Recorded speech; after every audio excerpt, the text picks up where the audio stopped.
21 anos de idade eu me caso com um rapaz que era um pequeno empresário da cidade, que tem uma história muito linda também. E os meus pais foram no meu casamento para não ficar feio para a sociedade, porque até então eles também não conversavam comigo ainda, pelo fato de eu ter me apaixonado em Jesus. Meu casamento, então, meus pais foram. 1 ano de casada, eu fico grávida e tive um aborto de 3 meses. Passa um tempo, fico grávida de novo, outro aborto eu tive. Descobriu que eu tinha falta de progesterona e que não conseguia engravidar, nem segurar gestação alguma sem remédio para engravidar. Então, eu tomo remédio, fico grávida novamente, e com 8 meses de gestação, então, eu tomo remédio, fico grávida novamente, e com 8 meses de gestação, justamente no dia que eu completo 24 anos de idade, nasce a minha primeira filha, Letícia, branquinha dos olhos azuis como o pai, linda. A minha mãe ainda era muito longe de mim, os meus pais não se aproximavam de mim pelo fato de ele estar apaixonado em Deus. E eu me lembro que a minha mãe, então, foi ao hospital porque era a primeira neta que havia chegado na casa. E neto quebranta muito o coração dos nossos avós, dos pais, né? Mamãe foi no hospital e eu me lembro que eu pensei assim, que coisa boa, que bom que a minha mãe veio aqui agora me ver a netinha, né? E eu lembro que quando a minha mãe chegou, passados uns 10 minutos, pediram a minha menina, a enfermeira me pediu a neném para dar banho na neném e me devolver para me ter alta. A minha mãe, então, sai do quarto, chama a minha mãe, entrega a neném, passa um pouquinho, a minha mãe sai do quarto, chamaram também meu marido, e eu fiquei sozinha. E eu ainda falei assim para Deus, que bom que nada teve que acontecer, porque a minha mãe agora voltou a falar comigo. E ela simplesmente se negava a falar comigo. Eu me lembro que naquele momento, então, entra no meu quarto a chefe da pediatria do Hospital da Mulher em Goiânia. Aquela chefe da pediatria começou a acalentar as minhas mãos como ia me dar alguma notícia. Ela disse, mãezinha, acabou de acontecer uma fatalidade. A sua filha acabou de cair do braço da enfermeira e veio a óbito. Minha primeira filha caiu do braço da enfermeira e veio a óbito. É muito fácil você levar um bebê para casa, mas você levar um caixão é muito difícil, minha querida. Mas eu queria fazer um parêntese aqui e dizer o seguinte, lembra que a minha mãe me falava que eu ia perder um filho como ela havia me perdido para Deus? E eu fazia uma oração que Deus fizesse o que fosse preciso para encontrar o coração da minha família e se revelar a eles. A minha mãe não falava comigo, isso me doía muito. Quando então eu recebo a notícia, a minha mãe já havia recebido a notícia na porta do hospital. A minha mãe sobe as escadarias do hospital, entra no quarto e começa a gritar, filha, me perdoa. Filha, eu queria que você tivesse perdido um filho para as drogas, para o mundo lá fora, mas não nessa fatalidade. A minha mãe começa a abraçar as minhas pernas, beijar as minhas pernas. Mas foi a primeira vez que eu vi a minha mãe dizer que me amava. Foi a primeira vez que ela me deu colo.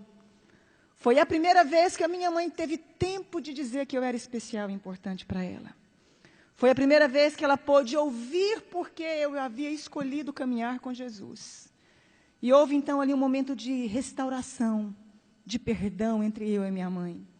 Os meus pais voltaram a falar comigo.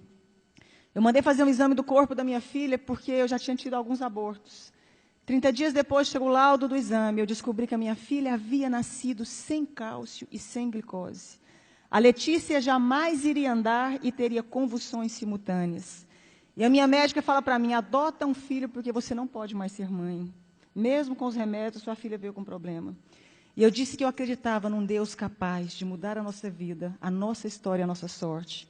1 ano depois, eu dei à luz a uma criança linda, perfeita e sadia, chamada Angélica. Faz 11 anos, mês que vem. 3 anos depois, dei à luz a Annelise, tem 8 anos hoje. Mais 3 anos, dei à luz ao Cirino Júnior. Todos perfeitos e sadios. Se eu acabasse aqui a minha história,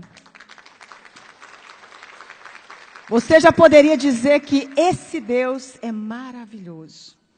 Eu fui impedida de fazer faculdade porque eu apaixonei em Jesus. Eu lembro que eu escutava uma frase muito comum, que eu ia casar com um pé rapado e com um Zé Ninguém. Com um homem sem futuro, porque não existiam pessoas prósperas no meio que eu convivia. Me casei com meu esposo, ele era um pequeno empresário de fato. Veio o Plano Real naquela época, os meus pais perderam tudo. A minha irmã, que doutorou na Itália, foi trabalhar, não deu conta de exercer a profissão dela. Os meus irmãos todos ficaram desestruturados junto com os meus pais. E Deus levanta o meu marido com grande prosperidade. Deus começou a honrar um rapaz que até hoje tem a 4ª série colegial.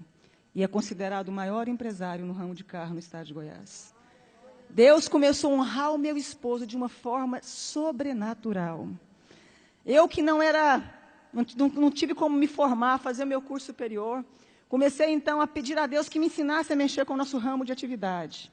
Então comecei a trabalhar com carro com meu marido. Hoje nós temos um grupo de 4 empresas de carro, temos uma fábrica que eu desenho, sonho com os modelos das roupas, acordo e desenho, fabrico, tenho uma grife com meu nome. Né? E como se não bastasse, comecei a fazer programa de televisão falando de Deus, falando de como sai de crise, falando de como superamos os momentos difíceis da vida.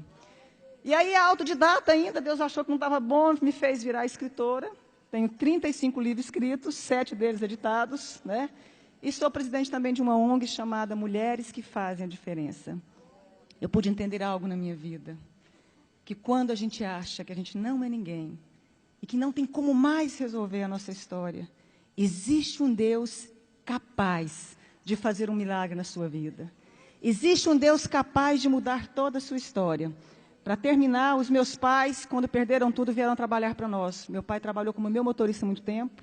Agora eu dei um caminhão para ele trabalhar na cidade do interior, cuidando de frete. A minha mãe é a chefe da minha fábrica. Os meus irmãos um tempo trabalharam conosco. Todos eles vieram trabalhar conosco.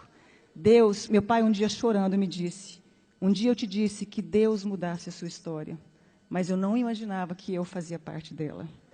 E eu quero dizer uma frase para você, dentro do nosso tema. A pessoa que é covarde, ela não tenta fazer nada na vida. O fracassado, ele não termina. E o vencedor não desiste. Você nasceu para vencer.